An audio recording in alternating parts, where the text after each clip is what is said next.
Hello, my name is Josh. Today we're going to take a look at the Writing B1 Cambridge part. Now, how do you feel about writing? Do you feel confident? Do you feel relaxed when doing so? I hope yes. If not, take these advice I'm going to give you today and this will help you achieve the best mark possible. Now with the writing part, I don't know if you have seen, but they have recently changed it. So now there are only 2 parts.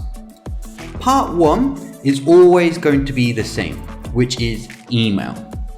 Now the email to a friend is always going to be informal. So think about the language you are using. You will be given an email, for example, like this. And with the email, it will contain some questions. It will ask you about your opinions and also it will express an activity. You need to be able to respond to the previous email. Make sure you answer the questions and so forth. With the structure, think about these 5 steps. First, greetings. Hi. That should always be step number 1. Remember the comma at the end of your name. So, hi, John, comma. Step number 2 is the introduction. Explain why you are writing. Respond to the first email, make some kind of comment. Thank you for your email you have sent me. I am writing to reply. Something like this. This will be able to show that you are able to interact and converse with the email. Step number 3, the main body. Here is where you express yourself to the max. Think about the different adjectives. Once again, expand on your ideas on the previous email. Step number 4, closing sentence. Okay, that's all for now. Thank you very much. Bye bye. Something like this, okay? A closing sentence or a see you soon. Something like this, just to finish the actual structure of the email. And then step number 5, send off.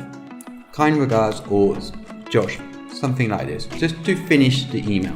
So take those 5 steps and that will help you with the structure.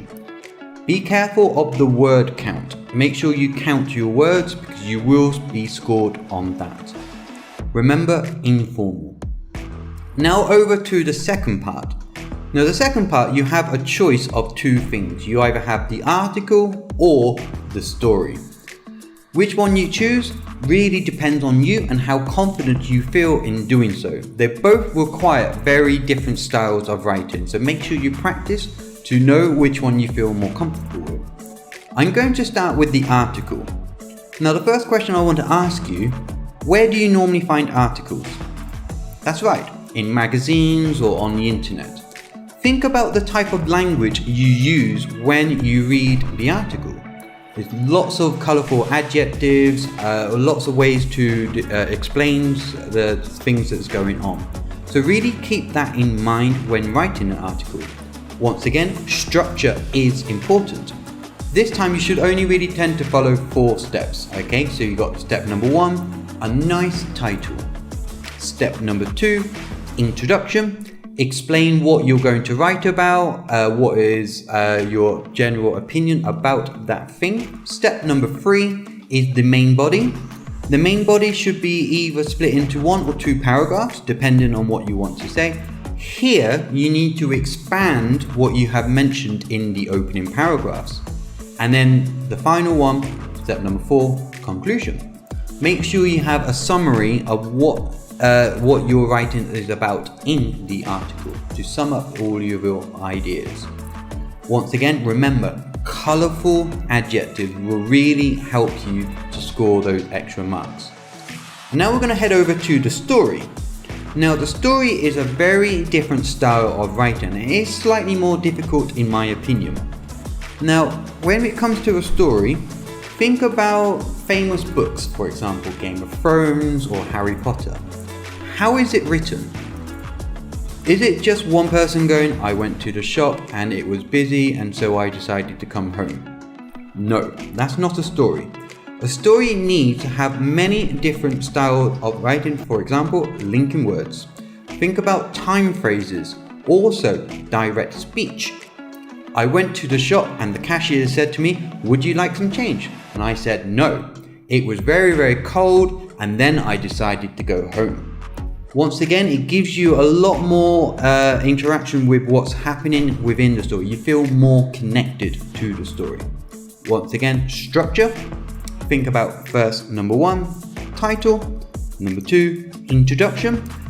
Describe the scene, introduce the characters. Was it in the morning, in the afternoon? Okay, set the scene for the story. Step number 3, you want to then expand your story. Okay, what happened? Remember to use direct speech. And last but not least, think about the conclusion of the story. Your story does need to have an ending. Okay, so think about what happened, what was the final outcome, what was the result. Now my final tip for you, remember all of the writing is informal. So think about phrasal verbs, think about contractions, okay, I've, not I have, okay, all of this type of language is very useful to you to use. Tip number 2, practice. The more you practice writing, the more that you feel comfortable in writing for a certain length of time. So following those types of advice, it will help you to score highly.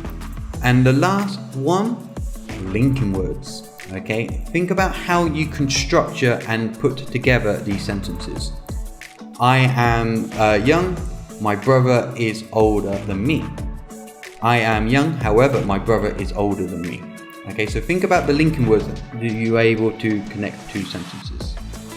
Well, we have reached the end of my video. I hope I have been able to help you conquer the writing. Once again, it's key to practice. If you want to check out any of my other videos, click on the links below.